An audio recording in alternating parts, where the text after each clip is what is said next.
Worldwide, we're looking at approximately 350 million people with diabetes. There's no question that we're in the midst of a diabetes epidemic. Right now, 1 in 3 Medicare dollars is spent in the care of people with diabetes. 1 in 10 total healthcare dollars is spent on people with diabetes. There's no question that this is a major problem. What in particular is the correlation with the diet and diabetes? I'm not going to get into that. Into diet? No.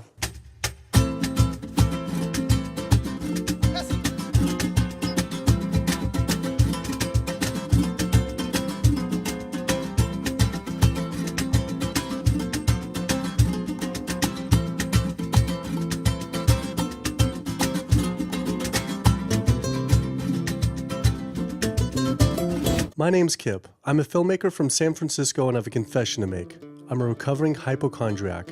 Like so many of us, I have a family history of diabetes, heart disease, and cancer. My dad had his first heart bypass at 49, his second at age 50. My grandpa died young from diabetes complications, and both my other grandpa and grandma died of cancer.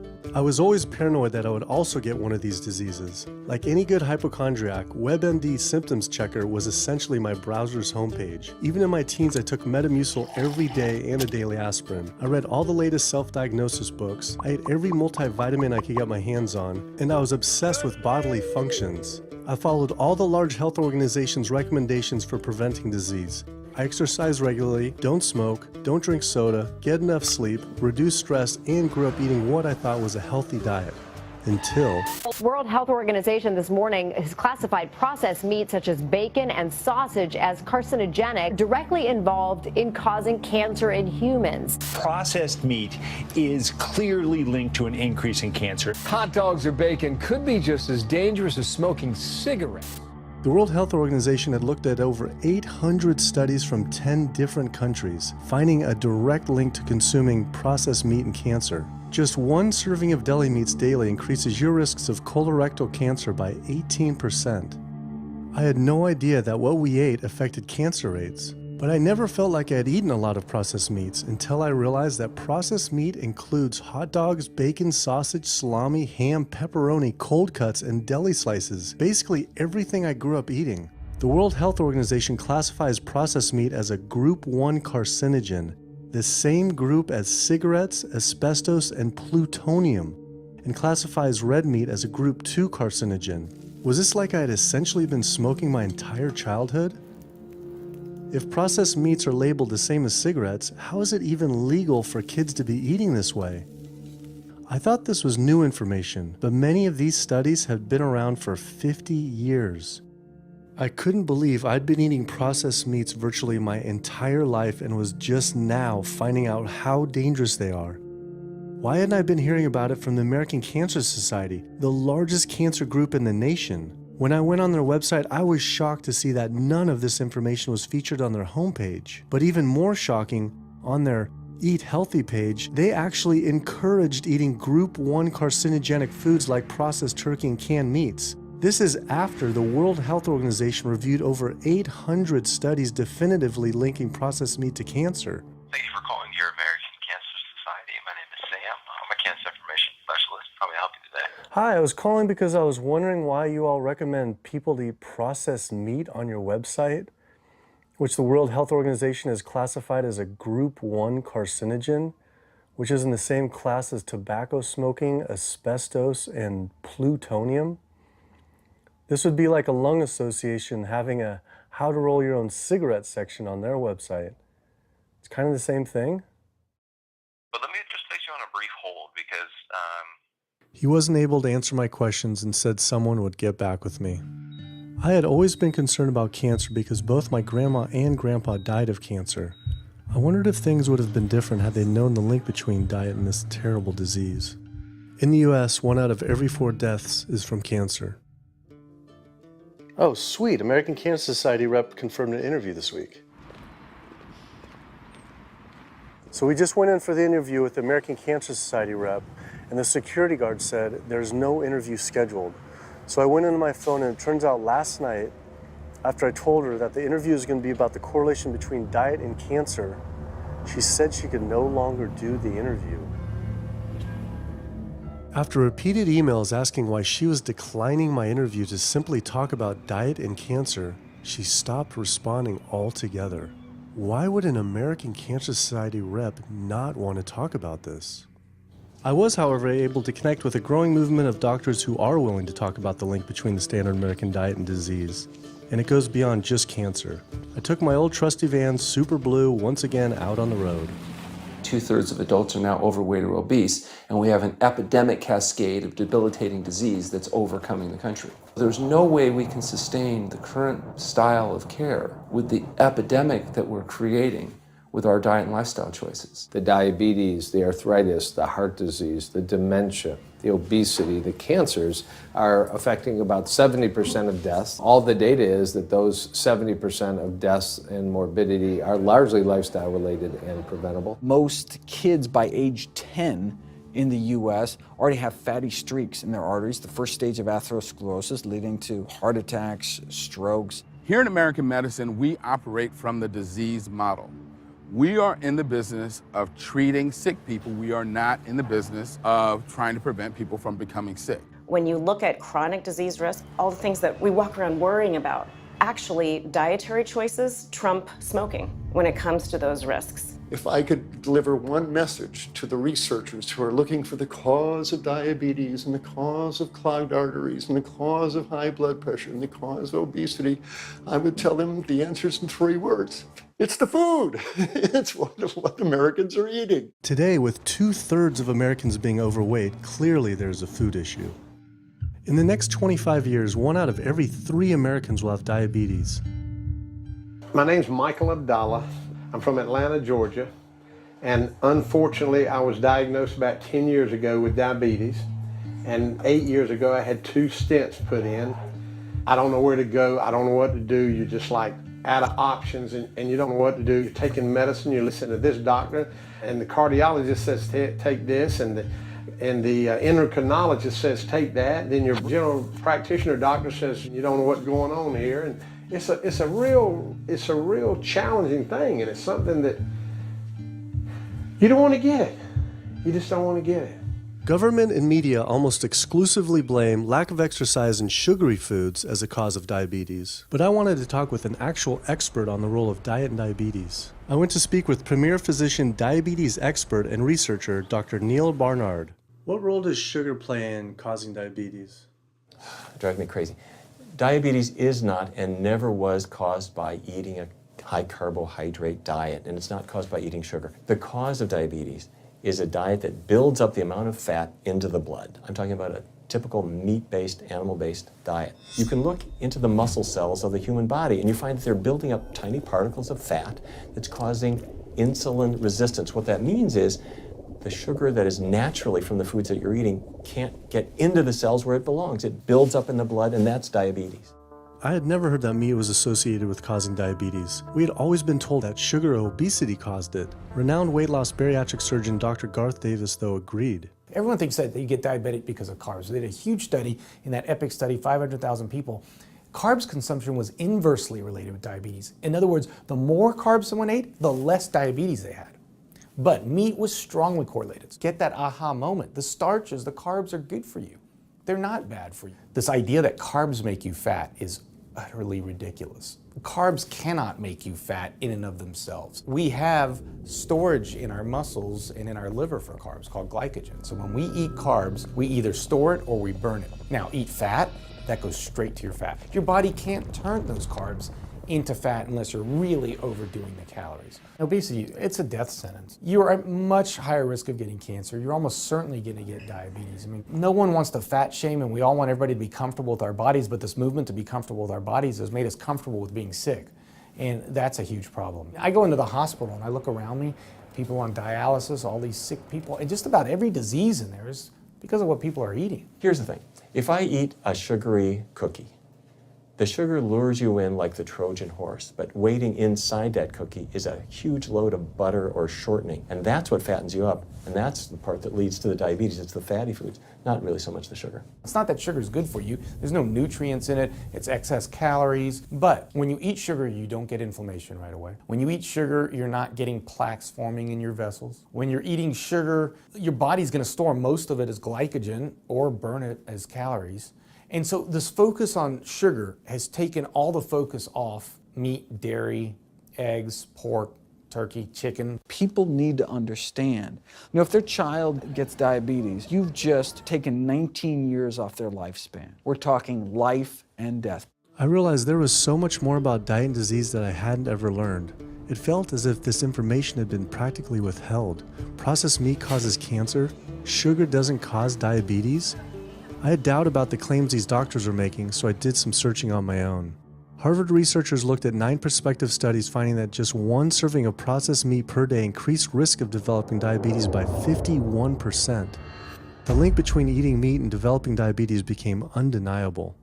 But when I went on the leading diabetes organization's website, the American Diabetes Association, not only did they not have this information front and center, they were featuring recipes for red and processed meat.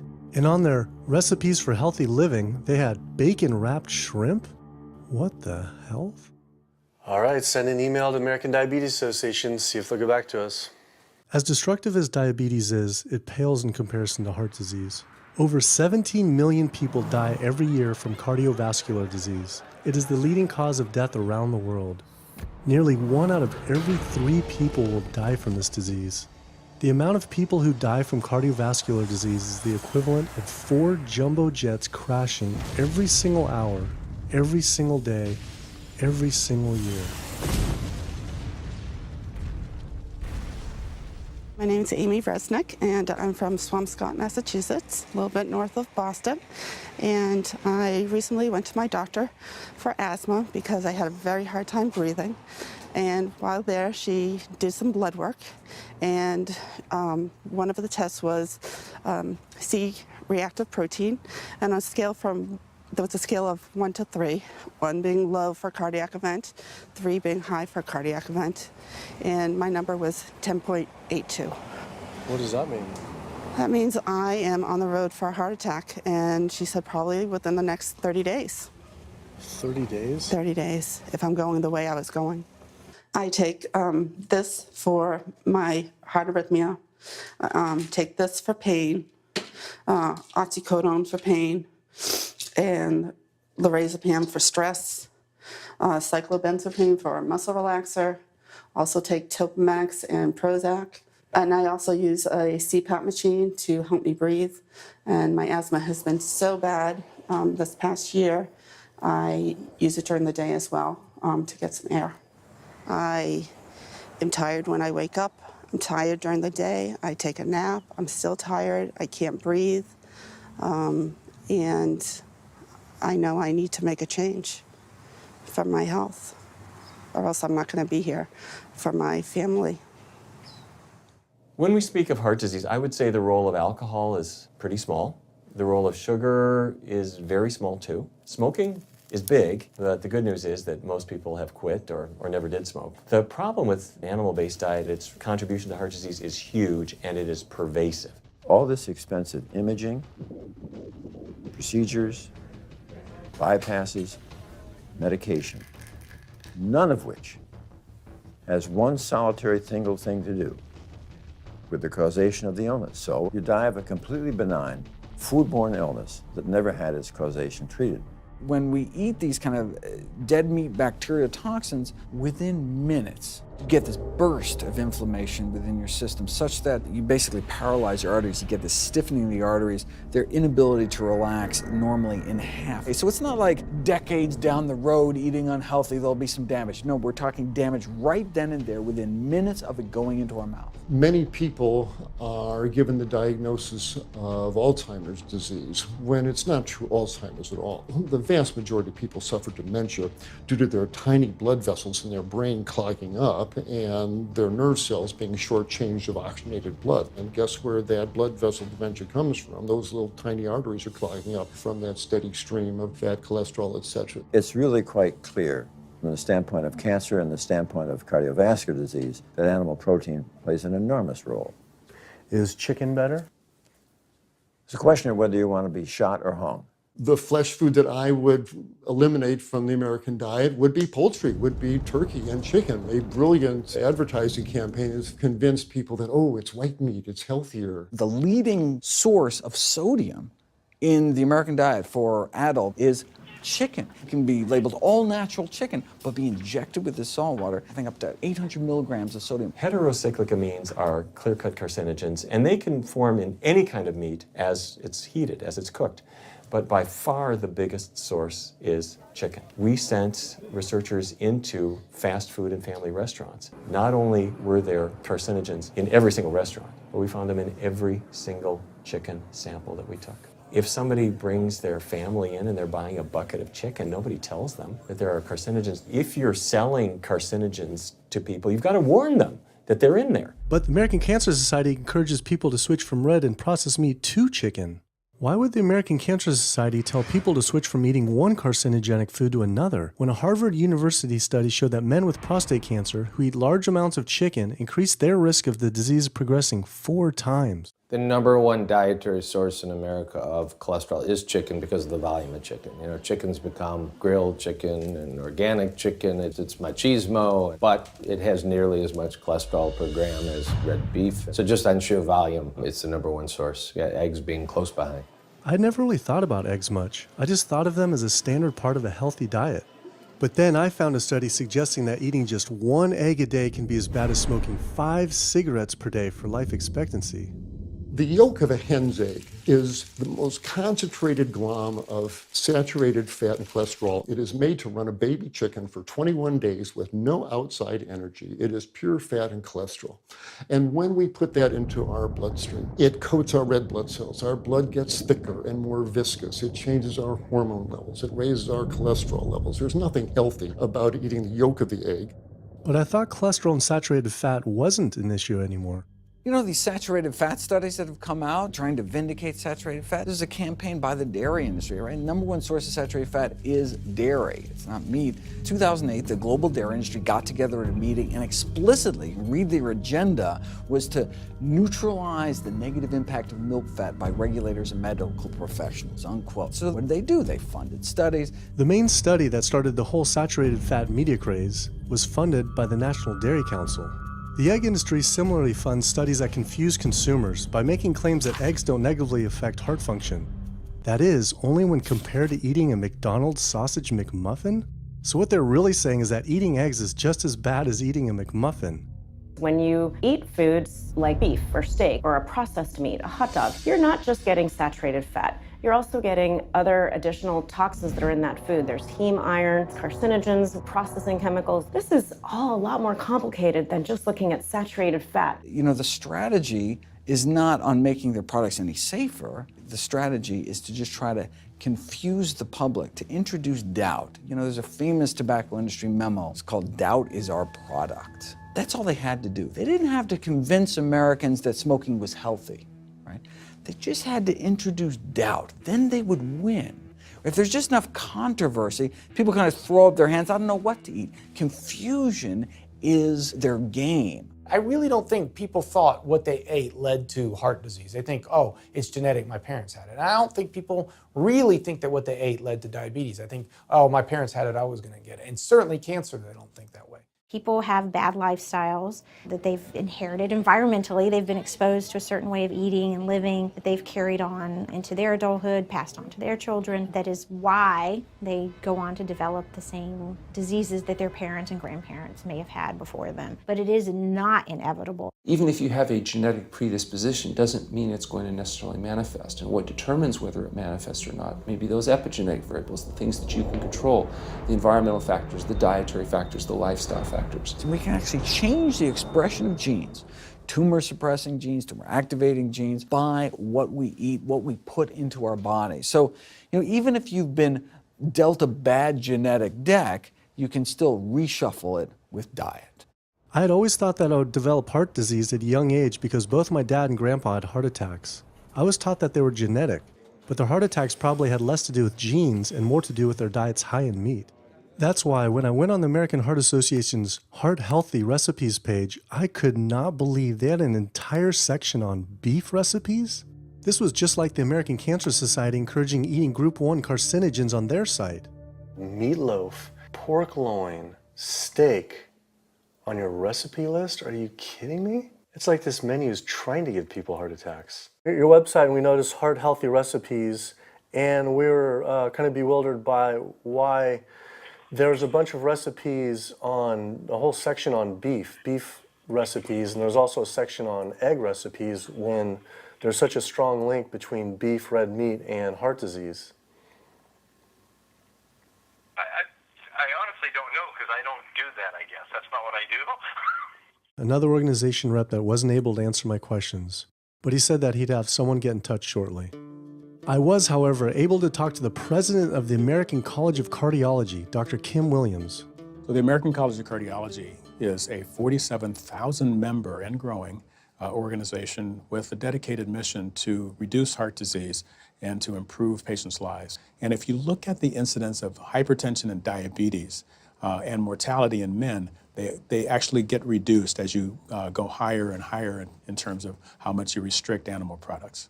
What about fish? So fish is a little different. You've got the 4 worries, which is PCBs, mercury, saturated fat, and cholesterol. And the cholesterol is all over the place. You can hit tuna in water, that'll be almost less than a glass of milk, to salmon or tilapia, which is higher than a pork chop. If you look objectively at fish, what you find is they've become essentially mercury sponges. And that's why in many parts of the country they warn you, don't have more than so many of these fish a week because it's getting too much mercury can kill you. Fish are eaten by bigger fish who are eaten by bigger fish, and these pesticides and herbicides bioaccumulate in the fish flesh. And these big fish, including the salmon, which people think is the healthiest fish, truth is the amount of pesticides and herbicides in the flesh of these fish are shocking, and they have estrogenic and cancer-promoting properties in them. They'll say, well, but don't sardines have less concentration of toxic waste product than other ones? Something being less toxic doesn't make it healthy. It just makes it less toxic. Farmed fish is by no means healthier. All the antibiotics that these animals have to be fed, similar to chickens and turkeys kept in confinement. These fish get infections. They get fungal infections, they get bacterial infections. You've got to feed them antifungals, antibiotics, and these substances accumulate in the fish flesh as well.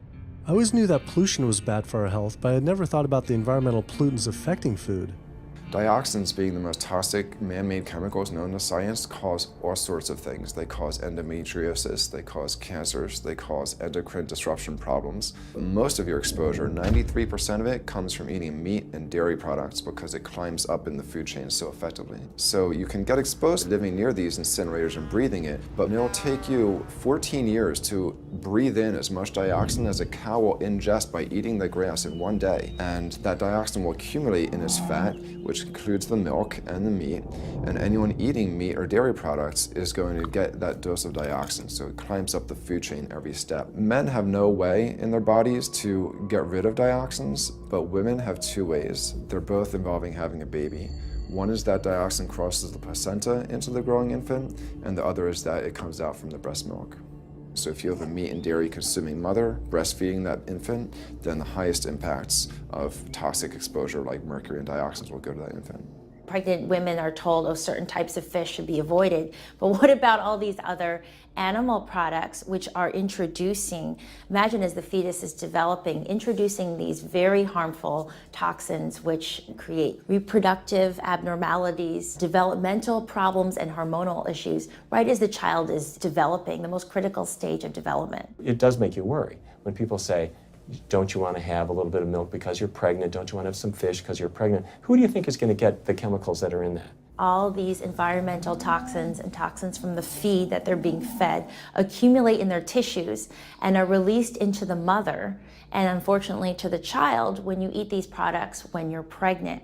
So this includes antibiotics, hormones, steroids in animal feed. Commercial animals are largely fed GMO corn and soy, which are very laden in pesticides. PCBs have been banned since the 70s, but they persist in the environment.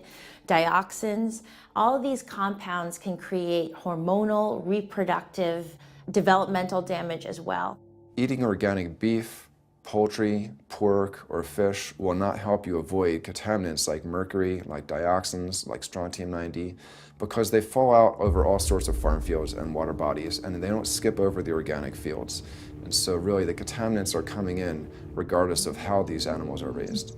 I had always been concerned about the possible health impacts of GMOs, but then found out that most of the world's GMO crops are actually consumed by livestock, with dairy cows consuming the most per animal. This fact, with everything I'd learned about bioaccumulation, made dairy terrifying, especially considering how much cheese I ate in my life. Cheese is an amazing product when you think about it. It's probably one of the single best foods at compromising health that you're going to actually feed to people. Think about it. You've got an animal product, so you've got all the issues of biological concentration. You have a highly processed food product, and not only does it have naturally a lot of saturated fat, but you put a lot of salt into it. There's a strong link between dairy foods and autoimmune diseases, and so that can show itself up as excessive production of mucus and exacerbation of asthma in kids who are prone to that, and even adults. And also there's an association between dairy foods and multiple sclerosis and type 1 diabetes, which is an autoimmune disease, and other rheumatologic problems. Cow's milk is baby calf growth fluid. That's what the stuff is. There's absolutely no child or human on earth who actually needs the milk of a cow any more than they need the milk of a giraffe or a mouse. Most people in the world are lactose intolerant. I mean, that's the normal state of affairs. Why would your body create this enzyme to digest lactose after weaning, after infancy? It doesn't make any sense. 73% of African Americans are lactose intolerant, 95% of Asians, roughly 70% of Native Americans, and about 53% of Hispanic Americans are lactose intolerant. Our government is encouraging Americans of color to eat foods that it knows is going to make them ill. Ultimately, what that boils down to is the government is telling me as an African American to eat food that's going to make me ill for no health benefit so that it will benefit dairy farmers. That's a form of institutionalized racism. Yeah, milk is a risky food for human consumption. As a pediatrician, I see on a daily basis children suffering from conditions that are linked or associated to dairy consumption, such as eczema, acne, constipation, acid reflux, iron deficiency, anemia. Cow's milk protein is the most allergenic food. People say, well, no, I want hormone-free, not injected with bovine growth hormone. But milk is this hormonal fluid, so it's just packed with sex hormones and natural sex steroid hormones like estrogen, progesterone. In fact, doesn't matter if it's conventional milk, doesn't matter if it's organic milk. Milk without hormones, it's an oxymoron. Organic dairy has just as much saturated fat and cholesterol and galactose and all the things that you don't want as conventional dairy. Dairy products in general have a lot of other products associated with it, not the least of which is pus. I mean, they actually have laws limiting how much pus you can actually have in a milk and still sell it. I believe it's like 750,000 pus cells per cc. Because, I mean, you wouldn't want too much pus and it'd be like pure pus. People might object. In fact, you could think of cheese as kind of coagulated cow pus, if you would. But I was always told that we need milk for strong bones. I'm Jane Chapman, and not too long ago, finally got some x-rays of the hips and back. Severe bilateral osteoarthritis of the hips. And actually, I'm scheduled for 2 hip replacements. That's bone on bone. It's the grinding of the joints. My stability is scary. I hold on to the walls if I'm at home. I've been told to use a walker. I'm only 61. This is not how you're supposed to live when you're this old. I have a really hard time believing that that's all that's left. Researchers have studied bone development in kids and whether they get stress fractures and that kind of thing. And the kids who drink the most milk have 0 protection. Milk does not build strong bones. Harvard researchers have looked at a large group of older women. Over an 18-year period, the milk drinkers had 0 protection from fractures. So this old notion that somehow milk is going to build strong bones or protect your bones later in life, it's a myth. People that drink milk have higher rates of hip fractures, have more cancer, and live shorter lives. It turns out that countries with the highest dairy consumption also have the highest rates of osteoporosis, so clearly drinking more milk doesn't protect your bones. Doing more research, I found that dairy was linked to many different types of cancer as well. Just like many of us, I thought that the majority of cancer was due to genes, but only 5 to 10% of cancer is actually genetic. Any cancer is caused by a DNA mutation, but that's not enough. So that can cause that first cancer cell, but one cancer cell never killed anyone. 2 cancer cells never killed anyone. But 1 billion cancer cells, now we're running into problems. So we need to reduce the growth factors in our body, like IGF-1. Insulin-like growth factor 1 is this cancer-promoting growth hormone involved in every stage of cancer cell growth and spread and metastases. Any animal protein boosts the level of IGF-1. Dairy products increases your risk for various forms of cancer, especially those related to your hormones. So breast cancer, prostate cancer, ovarian cancer. So this is not a product, even in its most pure state, you want to be consuming because it does come with risk. I found out that dairy can increase a man's chance of getting prostate cancer by 34%. And for women who've had breast cancer, just 1 serving of whole dairy a day can increase their chance of dying from the disease 49%, and dying from anything 64%. Why weren't breast cancer sites like Susan G. Komen warning everyone about this? For calling Susan G. Komen, this is Jocelyn. How may I help you? Okay, so we're wondering why you don't have a huge warning about the dangers of consuming dairy on your website when there's a direct link to breast cancer.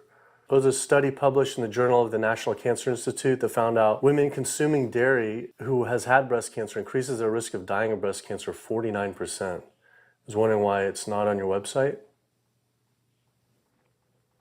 We cannot answer these types of questions. Once again, another health organization rep saying someone else would have to answer my question. Rather than risk being stood up again, I went straight to the local Susan G. Komen chapter to see if they would answer my questions.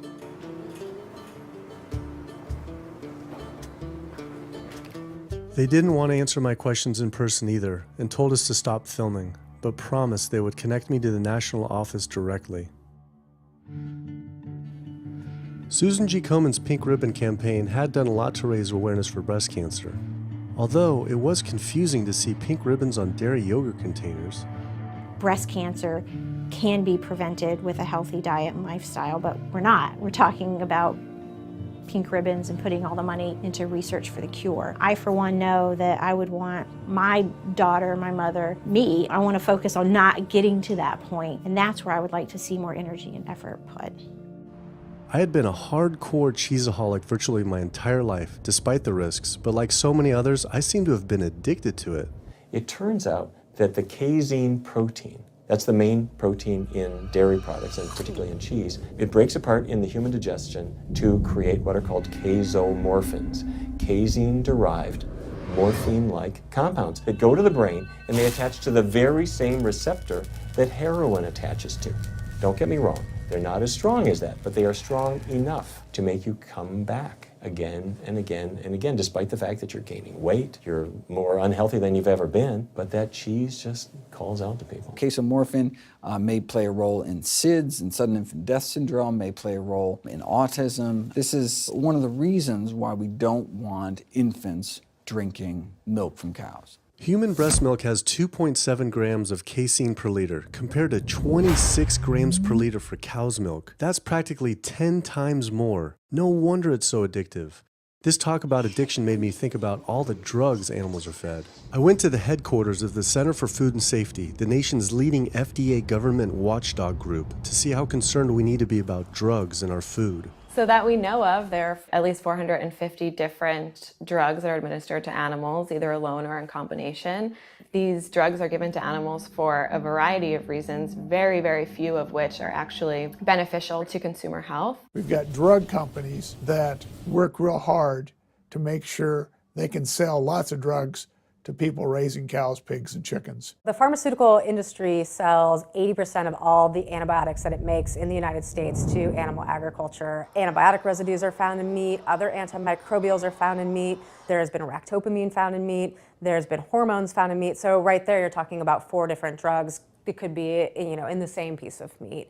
The pharmaceutical company is supposed to show the safety of animal drugs. They're not really testing to see what the impacts of these drugs are on humans. They're really looking to see what the impacts of these drugs are on animals. When we try to get information on some of the health studies and the environmental studies, from federal agencies, we get back page after page of blacked out information because the company claimed confidential business information. Consumers have no idea what is in the products that they consume. So how sick something makes me and how bad it pollutes the environment is a secret for a company.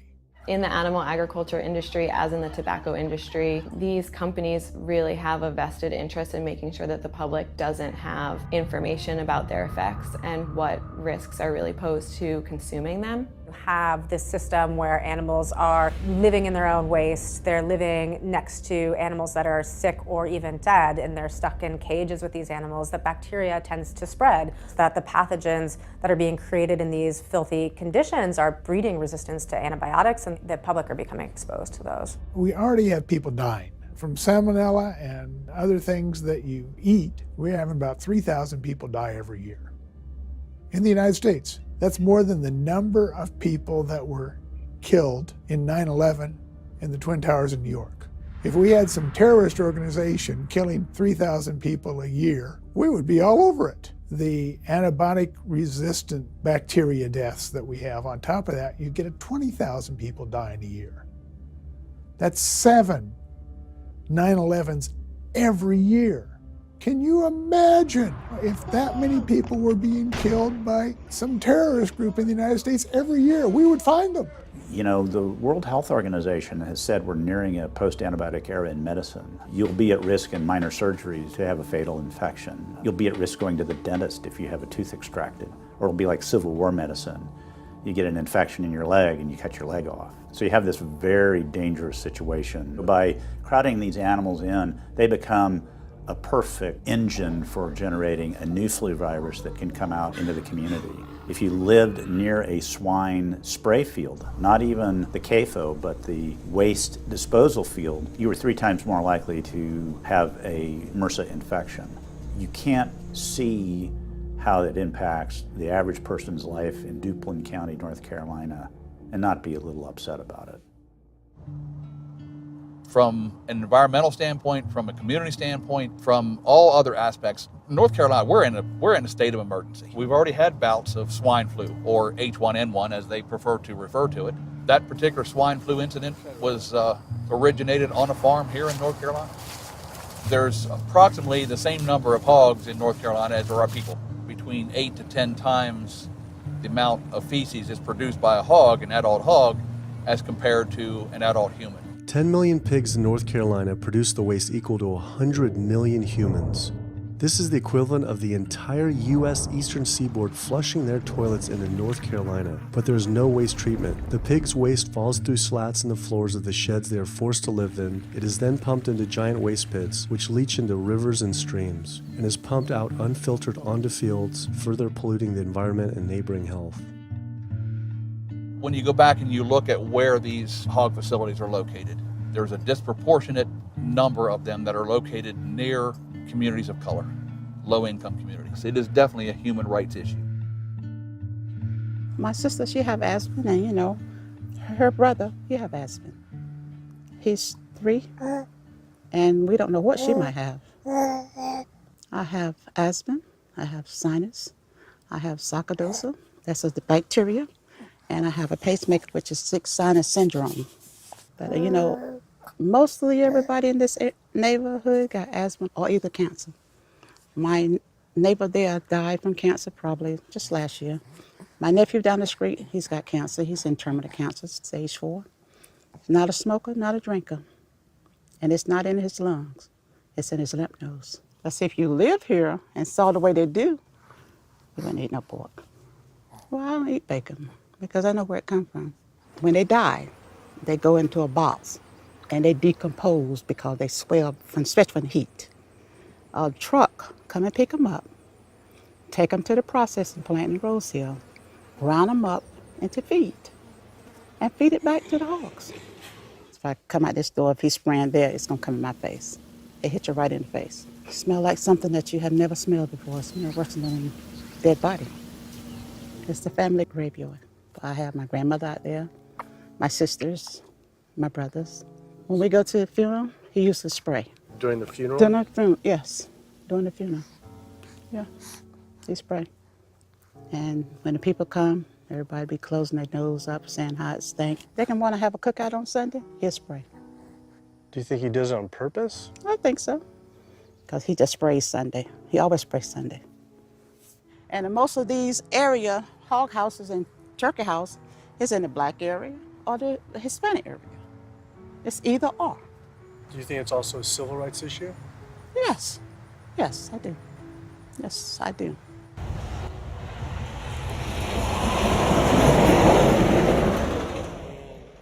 There have been times in the past that I have gotten ready on the Sunday, gotten ready to go to church and come out, and the smell was so strong that I had to go back and regroup because it got in my clothes and I just couldn't go to church smelling like hogs, you know. I just couldn't do it. So I don't think the government cares.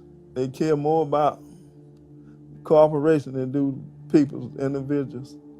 And they're going to keep on. They're going to put more chickens in this state. This is the feast season. You're in capital of the world right here in North Carolina. My state.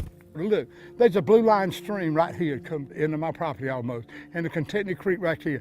I've seen that blue line stream now filled with feces and urine from that hog pen, and they can say, well, we feed the world. They're not interested in feeding the world. They're interested in making money. You take the money away from them, they'll let the folks starve. Because if you want to feed the world, you can feed the world with more corn, using corn and wheat and stuff like that, and you can meat. Meat is a luxury item. When we're doing things that hurt other people, we're wrong. But a lot of good people will sit there and eat bacon knowing that it's causing someone else to be very unhappy.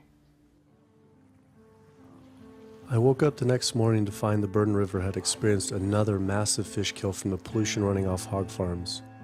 Tens of thousands of fish were washing up on shore.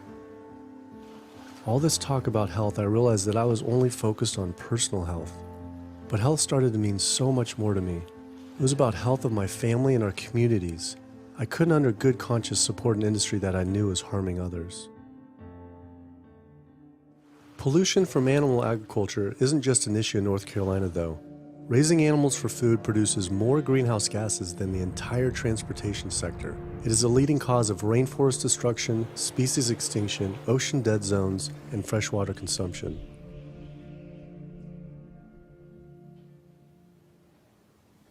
American Diabetes Association actually finally got back, and they agreed to an interview. Preparing for their American Diabetes Association interview, I took a look at their diabetes diet and meal plan recommendations, and they were loaded with foods associated with causing diabetes. How could they expect people not to get diabetes if this was the food they were recommending?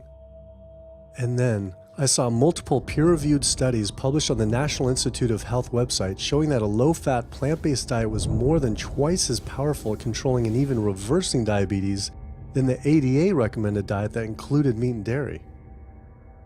Well, the mission of the American Diabetes Association is to identify a prevention and a cure for diabetes, but in the meantime, to improve the lives of all people who are affected by diabetes.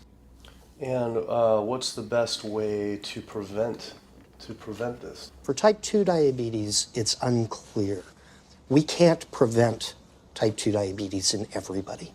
When we're doing the research, we came across a lot of studies that said that you actually could potentially cure or reverse diabetes with a purely plant-based diet.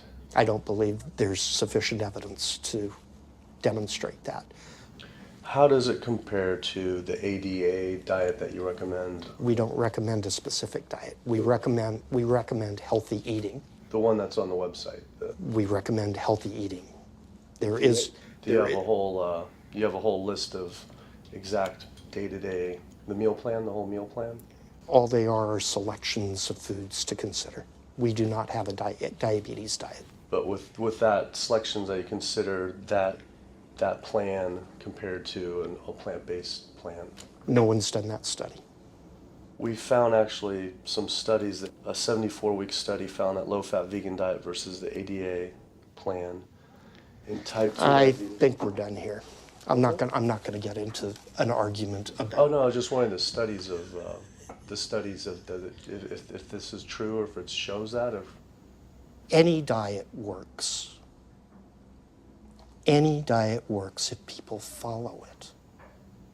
But if it's a diet that's not the proper diet, like if anyone follows a diet that they eat I can't tell you what a proper diet is. I can tell you what an improper diet is.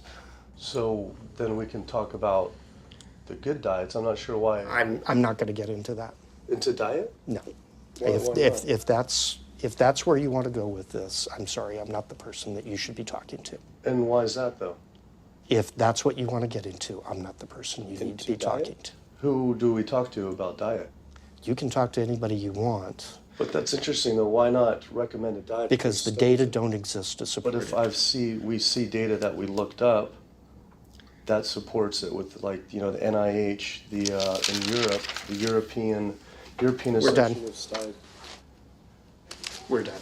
I'm sorry. I'm not going to get into that argument with you. No, it's not an argument. I'm not going to get into the argument. Why is it an argument? It's just talking about in European study of diabetes and other places that have studies, why...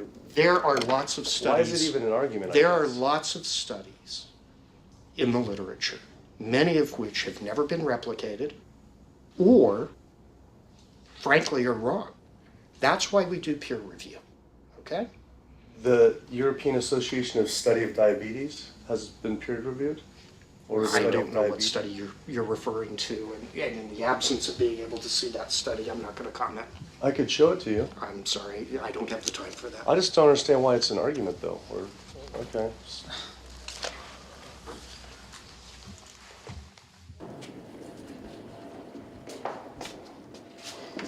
That was interesting. What he wanted to talk about was people living longer with diabetes. But once you mention eliminating diabetes or prevention, oh, whoa, now you cross the line. Prevention and cure, whoa, let's not go there. Not only did Dr. Ratner, the chief medical officer of the American Diabetes Association, not want to talk about diet, but the fact that he had such an emotional reaction to my question made it feel I was digging into something that he didn't want uncovered. I had always thought there was no prevention for type 1 diabetes, but then I did research and came across countless studies referencing the link between exposure to dairy at a young age and type 1 diabetes. I mean, this is a food made for baby cows. Cow milk protein gets into the bloodstream, and the body says, hey, this isn't supposed to be in the bloodstream. It makes antibodies to the cow milk protein, which then attack the pancreas and destroy the pancreas. How is this possible that ADA wouldn't have this forefront on their website? Why wouldn't they be warning all parents about this, even if there were only a slight chance? Why were they recommending people to actually eat these foods linked to diabetes? It seemed all of the large health organizations were encouraging people to eat the very foods linked to the diseases they're supposed to be fighting against. American Heart Association promoting beef, American Cancer Society promoting processed meat, pink ribbons on dairy products, and bacon-wrapped shrimp on American Diabetes Association. And then it all came together. What if?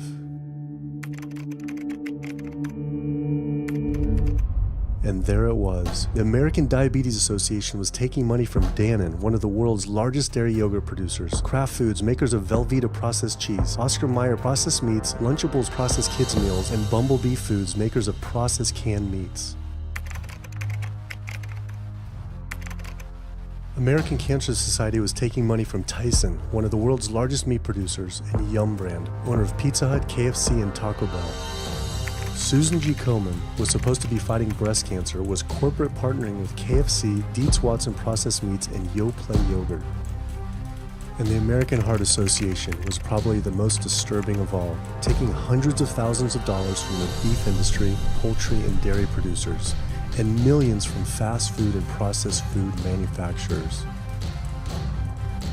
Every single one of these organizations was taking money from meat and dairy companies that are associated with the causes of these diseases. This would be like the American Lung Association taking money from the tobacco industry. I was sick of not getting answers, so I went to the headquarters of these organizations myself. We have to speak to someone in person. There's millions of people dying from the foods that they're recommending people to eat.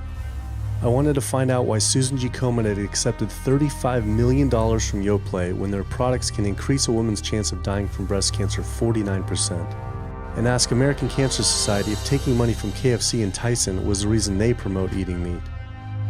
but every one of these organizations declined to be interviewed. What's really sad is that we cannot trust information from these leading health organizations like the American Heart Association, the American Diabetes Association, because they are taking money from the very industries who are causing the problems that they're supposed to be helping to prevent. So that makes the truth something that you are not going to be hearing, as far as nutrition goes, from these organizations. Well, that would be the end of their funding, that would be the end of their jobs, that would be lawsuits, they would bring the entire catastrophe down upon their heads, and they would essentially disappear as organizations. This one time I got invited to a charity fundraiser for the American Diabetes Association, and I showed up and they had a whole buffet and it was all just animal products. I remember like a big thing of barbecue chicken. And I was like, I stormed out. I said, like, serving chicken at a diabetes event is like serving alcohol at an AA meeting. It just doesn't make sense. We had scheduled to film an interview with a prominent surgeon, but before we could get inside the building, the hospital's media relations manager stopped us. Actually, I understand that Dr. said that you could film here today, but unfortunately that's not going to be able to happen. I know that he advocates for patients changing their diets, but the hospital makes money off these surgeries, and the reality is he does too. So we can't do anything that's going to negatively impact the hospital, so unfortunately you're not going to be able to film here today. I was sickened by how open she was about the hospital being more interested in profits than people's health. But it wasn't just this hospital or these organizations. Even the US government is involved too. Every 5 years, the US Department of Agriculture creates dietary guidelines for Americans. The committee who writes these guidelines has been made up of individuals who have received money from McDonald's, the National Dairy Council, the American Meat Institute, the National Dairy Board, the National Livestock and Meat Board, the American Egg Board, Dannon, candy and sugar companies, Coca-Cola, and Anheuser, just to name a few, which means we are getting our dietary recommendations from the very industries that are killing us. And when the USDA, makes a pyramid or a power plate every 5 years for the American public, they're going to guarantee that on that plate are going to be foods which, when consumed, will result in millions of Americans perishing. The USDA, which is supposed to be protecting us, has two missions. It's supposed to protect us, and it's supposed to protect the producer. And guess what? When those two come head to head, they usually choose the producer. In internal documents uncovered by Dr. Greger, the USDA admitted that eggs cannot legally be called nutritious, low-fat, part of a balanced diet, low-calorie, healthful, healthy, can't say it's good for you, or even safe. Yet they still promote these products to the American people through federal checkoff programs. If you ask somebody if they've heard of the checkoff program, the odds are they haven't, although daily they are seeing the messaging that these programs produce. So checkoff programs are responsible for the messages that we see on TV, on the internet, on bus billboards and magazines that say things like, milk, it does a body good, or milk life, beef, it's what's for dinner, pork, be inspired, the incredible edible egg. The dairy checkoff program gave $12 million to Domino's to just market cheese-heavy products. And this is the USDA, this is the government. If you've seen those ads for the Pizza Hut pizza, the stuffed crust, or a pound of cheese, those are all government advertising schemes for the industry. How can we put more cheese on beef? How can we put more milk in a coffee? Things like that to just drive consumption of these just unbelievably unhealthful products. So McDonald's, for instance, has 6 people staffed full-time, according to records we've found, whose salaries are paid for by this government program, but funded by the producers who are regulated by it. And these 6 people sit there at McDonald's headquarters and just come up with ideas. Triple cheese decker McCheese muffin stuffed bacon cheese slider? With extra cheese? Nice. Yes. You don't think of it on a day-to-day basis that these are government programs. The Wendy's bacon double cheeseburger, government program. The steak fajita at Dunkin' Donuts, government program. You would just never think that this just pure garbage from a food standpoint is coming from a federally funded program. That's one of the things that makes checkoffs so incredibly creepy, is that it is our government telling us, eat more beef, drink more milk, eat more cheese, eat more pork. One of the very effective ways that the dairy industry promotes its products is to reach children because kids are impressionable, they're going to be consumers for their entire lives, and you might as well get them while they're young. So dairy spends at least $50 million promoting its products in public schools throughout the country with posters with people with milk mustaches and messages like milk, it does a body good, or milk life. Targeting young people, right? The tobacco industry had to keep replacing their customers who are dying with new customers. The meat industry knows they have to target young people. That's why we have these foods in schools and marketing messages at a younger and younger age for kids to get hooked on all the wrong kinds of foods. So there's all kinds of parallels. School districts where processed meats are all over the place. Maybe it's going to be bacon on the menu, sausage, hot dogs, or pepperoni pizza. Any of those things are processed meats, and those are pretty much the worst of the worst with a direct link to colon cancer. And yet you have every day in the schools meal items with processed meats. If the Surgeon General puts warning labels on tobacco because of their cancer risk, why aren't the same warning labels on meat?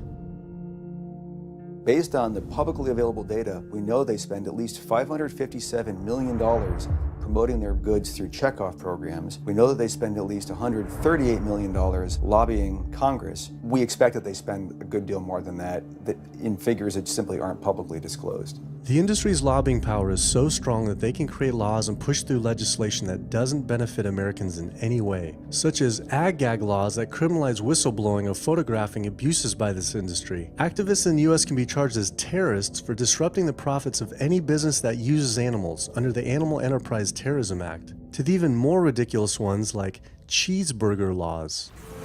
A cheeseburger law is a law that says a plaintiff cannot recover against a manufacturer, distributor, or retailer on the theory that the food made the plaintiff obese or caused an obesity-related disease. Cheeseburger laws are a direct response to a problem that the tobacco industry has had. Big Tobacco has paid $400 billion to state Medicaid programs. Cheeseburger laws proponents say, we don't want to see the same kind of thing happen to the meat and dairy industries. The fact that these laws are based on a model template called the Common Sense Consumption Act is actually ironic, because what they're saying is you, the consumer, should have the common sense to know that our food is bad for you. I've often typified the meat industry to people who maybe don't understand its power and reach as it's got all the money of big tobacco and big pharma, and it has the personality of the National Rifle Association. So any little thing that comes up, man, they beat it to death. Robert Martin wasn't exaggerating. When the profits of the egg industry were threatened by egg alternative company Hampton Creek Foods, extremely disturbing emails were uncovered by Ryan Shapiro and Jeffrey Light. We uncovered documents demonstrating the American Egg Board considers Hampton Creek, quote, a crisis and major threat to the future of the American egg industry. The American Egg Board considers a successful egg replacer company to be such a threat that they joke on their government email addresses about murdering the CEO. In internal government emails with the heads of the egg industry, they suggest having the CEO of Hampton Creek, Josh Tetrick, murdered, including a menacing email from the executive director of the American Egg Board.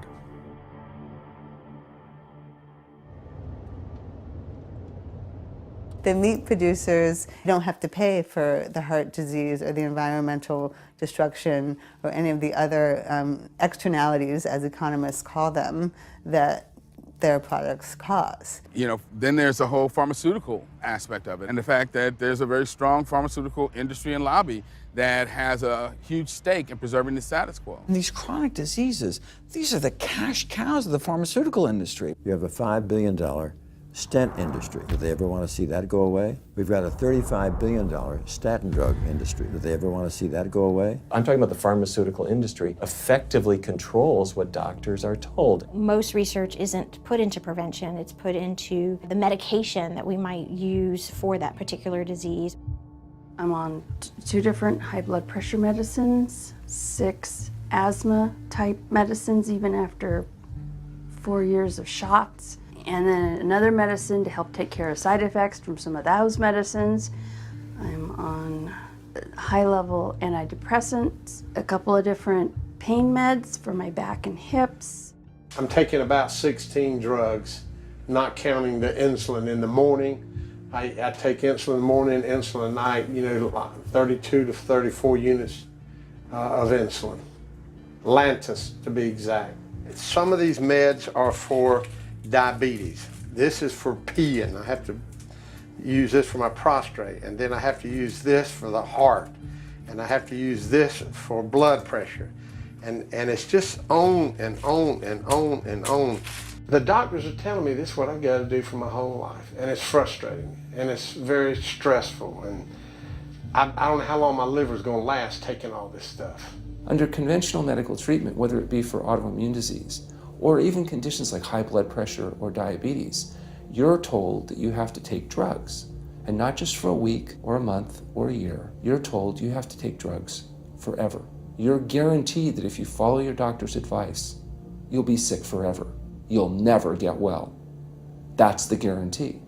Because the strategies are all about manipulating the symptoms, not dealing with the underlying cause. You come in with that diagnosis, you get a bunch of pills that have nothing to do with the disease causation, or you get these procedures that have nothing to do with disease causation. It's a deception to say this pill will help you unclog your arteries, this one will save you from a stroke. No, it doesn't. The people who take the statins, etc., they still get their heart attacks, they still get their strokes. This does not reverse disease. This does not make plaques smaller. This is a fraud of massive proportions. In the US, treating chronic disease such as heart disease, cancer, and diabetes is a $1.5 trillion industry. That's the GDP equivalent of the 10th richest country in the world.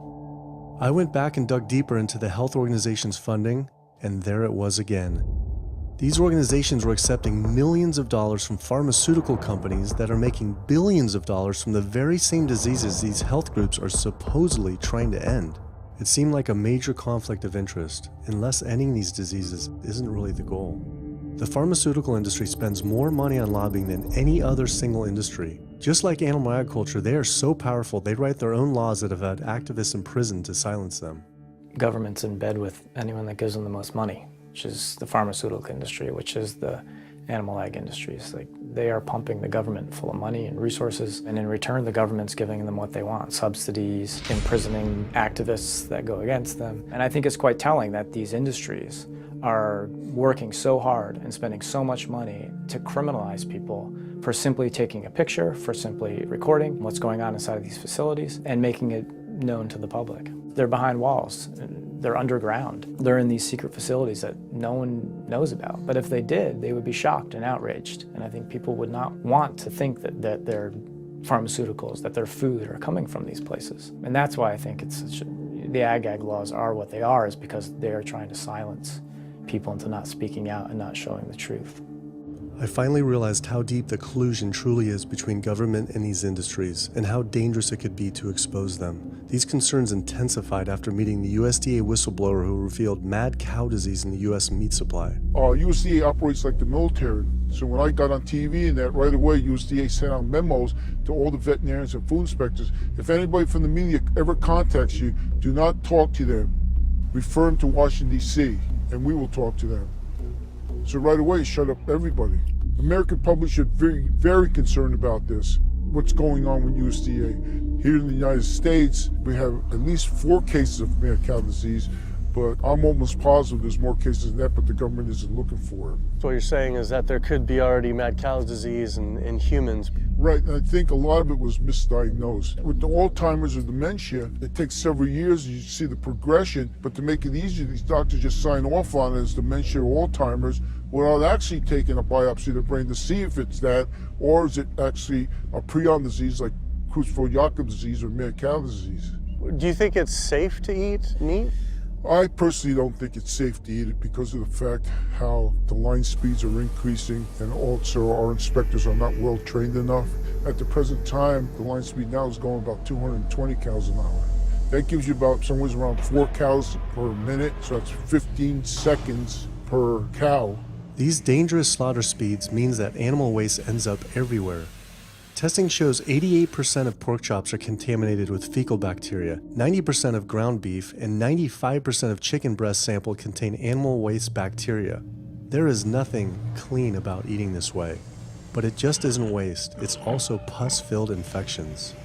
You can see there's a bump or some kind of abscess underneath the hide.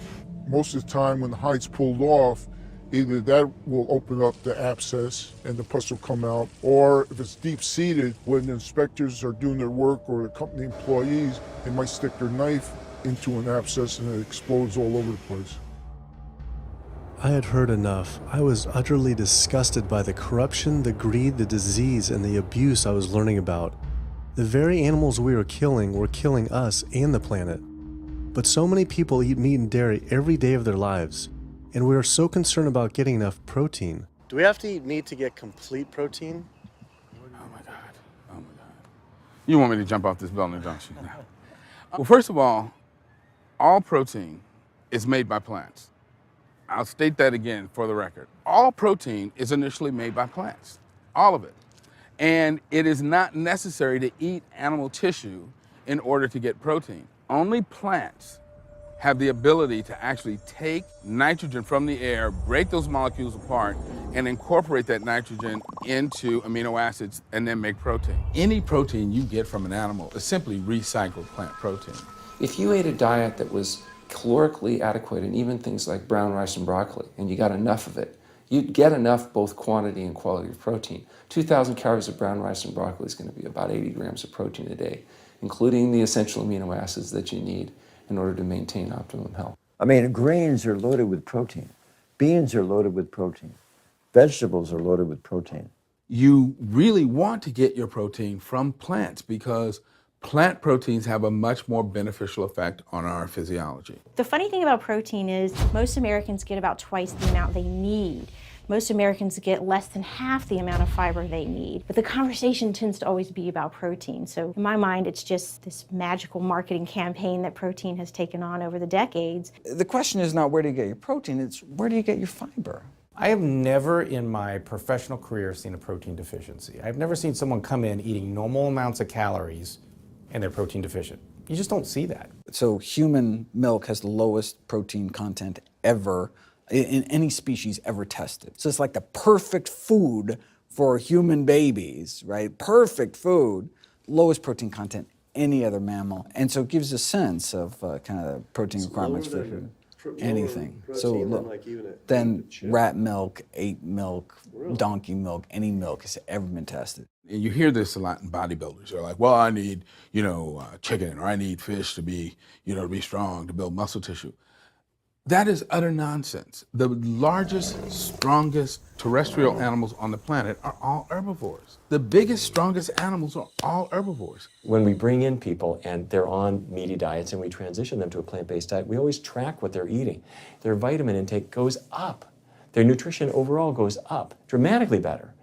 And these same people might worry in advance, will I get the nutrition that I need on a plant-based diet? The fact is, you're not getting the nutrition you need on a meat-based diet, and you're going to get dramatically better nutrition on a plant-based diet. For an average-sized guy like myself, I need about 56 grams of protein a day. That's optimum. Probably I really need 30 to 40 grams a day. Diets that are really high in these protein create diabetes, create heart disease, create cancer, create the diseases that I'm treating on a daily basis. But this is the opposite of what all the high-protein diet fads say. The food you eat determines the bacteria that live in your gut. Well, you eat animal flesh every day. You are summoning up bacteria that eat carnitine. And those bacteria will turn that carnitine into a molecule called trimethylamine. Your liver then turns that into trimethylamine oxide. That's a molecule from hell. That molecule drives cholesterol into the artery walls. And the people who are consuming this flesh-based diet are contributing to plaque building up. They may lose weight on this diet, and that's good. But what's happening inside your arteries, paleo friends? What's happening is that plaque is building up, and these are the folks who drop dead at the gym at 39. Boy, he was lean and he looked really good. But where is that cholesterol going? It's going into your artery walls. So I believe these paleo folks are setting themselves up for an epidemic of clogged arteries, colon cancers, autoimmune diseases. This is not a healthy diet. We are not carnivorous apes. Humans' closest living relatives are chimps, who get 97% of their calories from plants and the remaining 3% mostly from insects. Comparing the anatomy of true omnivores like bears, who eat both meat and plants, to frugivores like primates, who eat almost exclusively plants, the differences are pretty clear. Frugivore teeth have flat molars for chewing plants, where omnivore teeth are serrated for stabbing and tearing flesh. Frugivore jaws can move forward and back and side to side. Omnivore jaws cannot. Omnivores have much stronger stomach acid for digesting meat compared to less acidic stomach acid of frugivores. The intestines of frugivores is 9 times their body length compared to 3 times for omnivores. This is because meat will putrefy in the gut unless it is moved through quickly. If humans were indeed true omnivores, we would need to change our physiology and appearance quite a lot. But we fit every requirement of a frugivore. We may behave like omnivores, but anatomically, we're frugivores. Human beings, unlike bears and raccoons, and to some extent dogs, don't have that mixed anatomy and physiology that you see in the true omnivores, and thus we are not true omnivores. In humans, the canines have become really small and rounded and actually function like accessory incisors. They're utterly useless for ripping and tearing anything other than an envelope. So the idea that the mere presence of the canine somehow means that we're supposed to eat meat is silly. He was right. I always thought my canines were for meat, but what kind of animal could I actually kill and eat raw with these tiny teeth? The thought alone was disgusting. I mean, everybody loves a smoothie made with fruit and even some vegetables, but if you think about putting a fish or a piece of beef in a blender and grinding it up, the thought is absolutely repulsive. All these diseases I had learned about were from eating a diet our body wasn't designed for. What would happen if we started eating a diet our body actually was designed for? The data is crystal clear that you can stop and reverse heart disease with plant-based diets, scientifically shown. I've seen it in my own patients. People who adopt low-fat plant-based diets can actually reverse their heart disease, and that literally means watching the plaque start to go away, something they didn't think could happen. My experience with patients is, and the studies show, that when people adopt a fully plant-based diet, their cholesterol levels plummet within a few days. And if you do blood tests in a couple of weeks, you'll see dramatic improvements. Yes, your numbers are going to look great within a week or two. Your cholesterol can come crashing down. In fact, if you're on medications, your doctor may have to pull off your blood pressure medications so your blood pressure don't drop too low because they can work too good. Like that, the side effect is not having to take drugs. In a groundbreaking study published by Dr. Esselstyn following patients suffering from cardiovascular disease, 99.4% were able to avoid major cardiac events by going plant-based. Because it's not just heart disease. It's hypertension,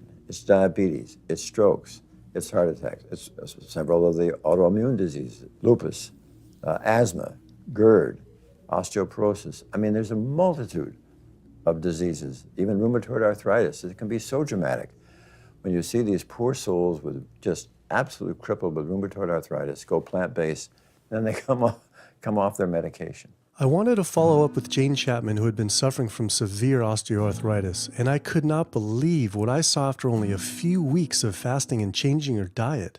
So it's so amazing. See, like this only a few weeks later. I know. From going from the walker, needing wheelchair assistance at the airport, to strolling down the street, enjoying the fresh air, the sunshine. 2 weeks. It's all it took, 2 weeks to get off all the meds and start to feel the inflammation just kind of drain out of the body, where the movement was much easier. Just a lot of healing occurred very, very rapidly just by doing the right things for your body. When you're treating diseases with drugs, you know, there's one drug you take for cholesterol, a different class of drugs you take for high blood pressure, different class of drugs you take for diabetes. But with diet, a plant-based diet affects all these diseases, one diet to kind of rule them all. The impacts of eating this way go far beyond ourselves. By getting rid of heart disease alone, we would save up to $48 trillion in the USA, 3 times the US GDP. Conditions like high blood pressure, you don't have to take the drugs the rest of your life and be sick forever. What you can do is live in such a way that it gives the body a chance to heal itself. We took 174 consecutive patients with high blood pressure, and 174 people were able to lower their blood pressure enough to eliminate the need for medication. For inflammatory bowel disease like Crohn's, the best remission rates ever achieved through plant-based diet. MS, multiple sclerosis, the best results ever achieved compared to any medical, surgical, any kind of intervention was a plant-based diet. You can see that with every sequential reduction in animal products, people live longer, they have less heart disease, they have less cancer, they have less diabetes. You can actually take human cancer cells and put them in a petri dish, and you can drip the blood of those eating vegan, get about 72% suppression in human prostate cancer cell growth in vitro. They wanted to try this again with women and breast cancer. So they said, let's see what a plant-based diet can do. After just 2 weeks, their bodies cleaned up. You drop their blood on the same carpet of cancer cells. You can clear off the whole plate. This is after just 2 weeks eating healthy, which raises the question, what kind of blood do we want in our bodies? My background is in industrial and systems engineering, and that was my career path for a long time until I got thyroid cancer, and everything changed from there. I decided that I wanted to try alternative methods and treatments rather than have surgery and have my thyroid removed, which meant I'd be on medication forever, and I didn't want that. I just started reading how a plant-based diet can heal the body, and it has worked for so many people. So I immediately just switched to a completely whole food plant-based diet. After a year, the cancer was completely gone, and my thyroid had shrunk to normal size, and I was completely free of that. This was tough to believe. Couldn't this all just be from eating healthier though, like no sugar? Turns out Dr. Walter Kempner from Duke University back in the 1940s was reversing some of our worst killer diseases with diet alone. And the diet he was using was not only strictly plant-based, but it was made up of white rice, fruit, and table sugar. And he was reversing diabetes, he was reversing malignant hypertension, reversing heart disease, the diabetic complications, reversing diabetic blindness. So these people basically had death sentences, went to him, and were given basically sugar, this horrible diet, but it was strictly plant-based. If this information had been around since the 1940s, why don't all doctors know this? We're not taught about the power of food in medical school. No one is taught that the changes that we make with our diet are probably the single most powerful thing we can do to determine our destiny. It trumps our genetics. Why isn't your doctor telling this? Odds are your doctor never learned any of this. In fact, there was even a bill introduced just mandating physicians get 7 hours nutrition training every couple years, just kind of stay on top of it. And who came out against that? The California Medical Association. Even the family physicians, the surgeons, all the mainstream medical groups came out opposed. It's 7 hours, that's a lot, even if it's over 1 4-year period. So they're not just kind of neutral, but they're actually actively opposing nutrition education. Ironically, when patients come to doctors with questions, they assume that the doctor knows something about nutrition, and so it's kind of a double whammy that doctors haven't been taught much about nutrition. Why don't we hear about this from dietitians when nutrition is their entire specialty? Turns out the American Nutrition and Dietetics Association puts out nutrition fact sheets written by the industries themselves. The industries pay $20,000 per fact sheet and explicitly take part in writing them. So you can learn about eggs from the egg industry, and you can learn about lamb from the lamb industry. This would be like learning about the benefits of smoking from the tobacco industry. When people are eating meat, I think of it as a bit like smoking. It's sort of Russian roulette. You may not get diabetes, but your chances of getting diabetes, about 1 in 3. You may not get cancer, but your chances, if you're a man, about 1 in 2. A woman, 1 in 3. Your chances of gaining weight, 2 out of 3. It's not all diet, but most of it is. The best thing that you can do to make sure that you empty all those bullets out of the chamber and you're not taking risks with your health is to get the animal products out of your diet and eat healthy foods. I came to True North to help me with my asthma and to lose a little weight, and it's amazing. Just in 2 weeks of changing my diet, don't have to take any asthma medication, no antidepressants, no pain medication, no heart medication, nothing, no medications at all. And it's just incredible. I was taking Oxy and Advil, and I was taking 800 milligrams of Motrin 3 times a day just to get through the day because I was in so much pain. And now, nothing. Wow. Nothing at all. 2 weeks. 2 weeks, So 14 days. All that medication, you're completely off. Completely off everything. It's just been so frustrating to me because I went to so many different doctors for help, and I tried so many different medications to help me with my asthma, and nothing helped, and I was stuck on the couch for the last 10 months, unable to breathe. And now in 2 weeks' time, 14 days, I'm off my medication, and I can breathe, and I feel good, and I can walk. My life has changed, and it only took 2 weeks of a whole plant-based diet. That's incredible. Yeah. That is incredible. It really is. That's amazing. It really is. I feel so blessed and so good and just so happy to be doing this, and I'm hoping that I can be a role model for other people and not be pushy about it, because everyone's going to do it in their own time. But thank God my time is now. So. Thanks. Thanks. As powerful as Amy's story was, I knew for some, eating 100% plant-based would still seem extreme. I think there's this sense that everything's okay in moderation, right?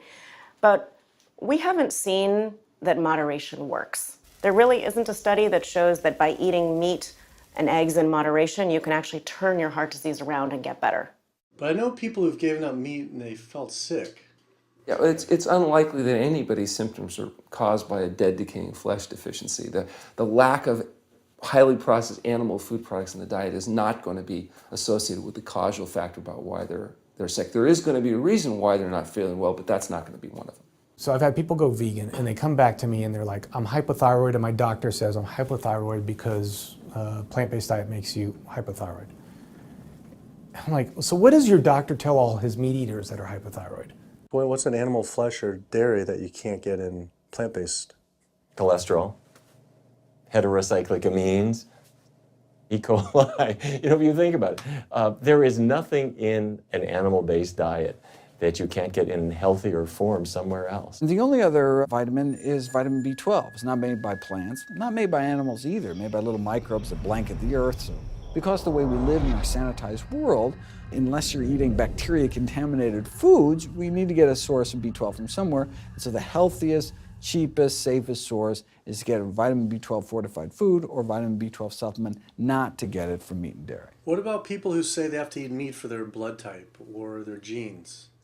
I mean, it's like I need meat because I'm a Capricorn, or I need meat because I have an A+ blood. I mean, it's like, what do you say? No one has to eat meat. I mean, there's no vitamin, mineral, nutrient that you can't get from non-animal sources. Valentine's Day, I decided to go vegan and give up all meat, which was never in my thoughts in a million years, but I've heard so much success from people that are vegan. And so I gave up all animal products whatsoever. I've lost 29 pounds.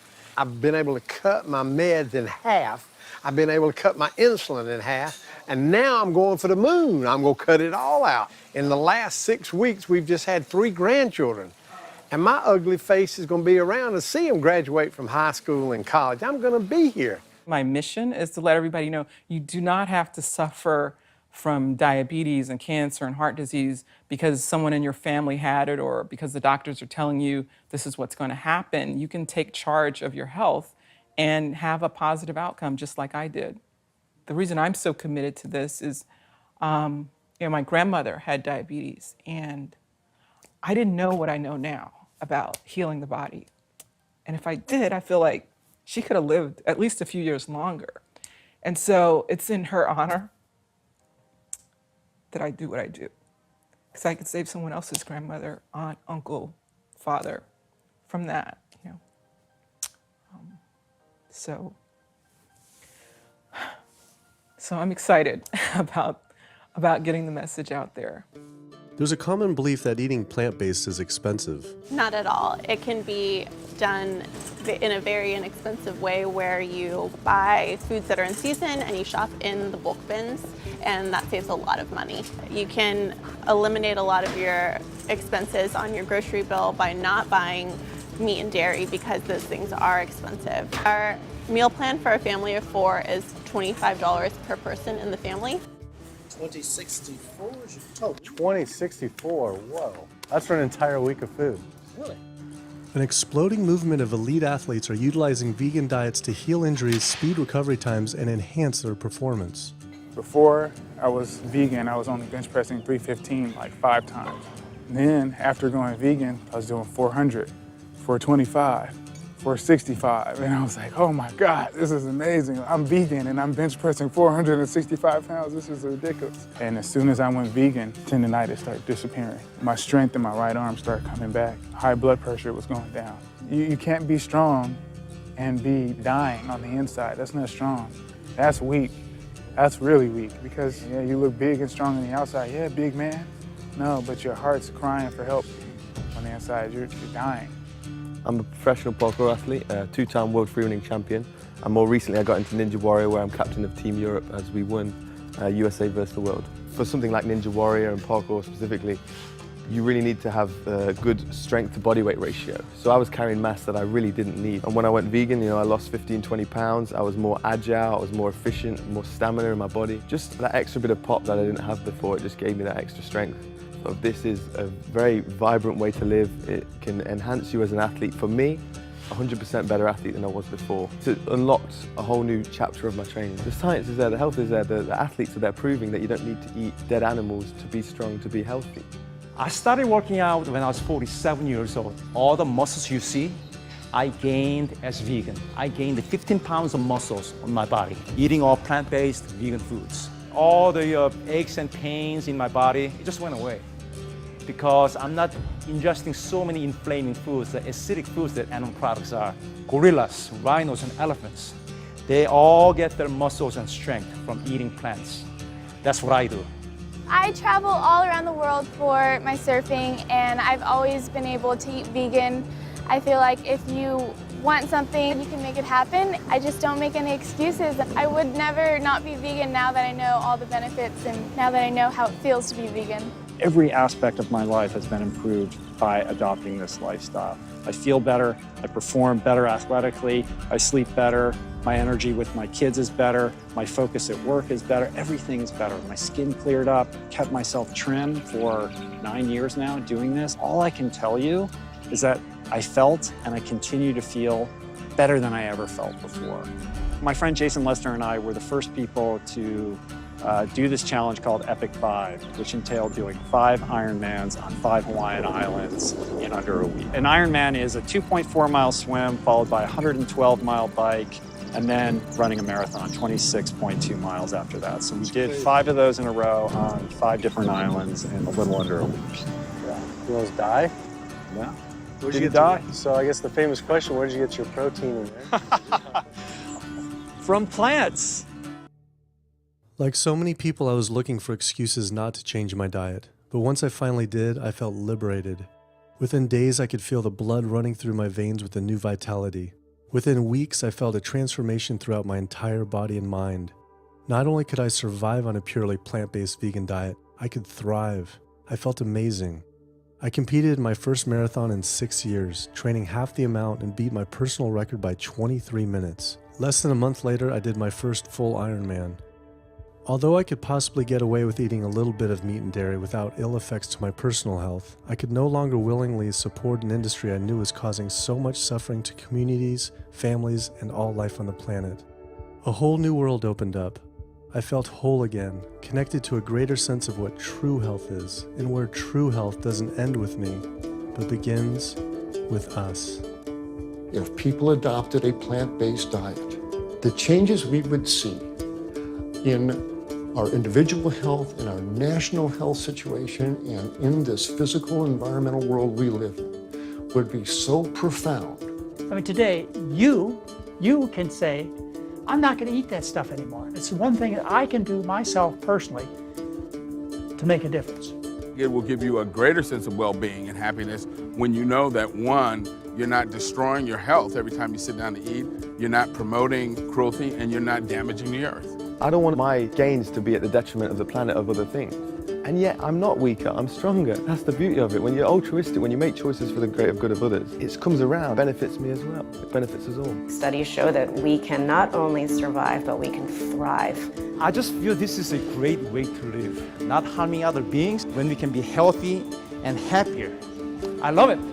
It's a great life. I never thought that I could feel this good at this age, and I just want everybody to feel this way. I feel like a 20-year-old. I'm almost 50. Nothing tastes as good as healthy feels, basically. And so the choices that we make every single day, day in and day out, around our food, has the capacity to bring us true health and optimal wellness, not just individually, but collectively, as a species and for our planet. We're not going to live forever, but while we are alive, we can live well. And for me as a doctor, that's what I want to see. Where there's a will, there is a way. And I believe that.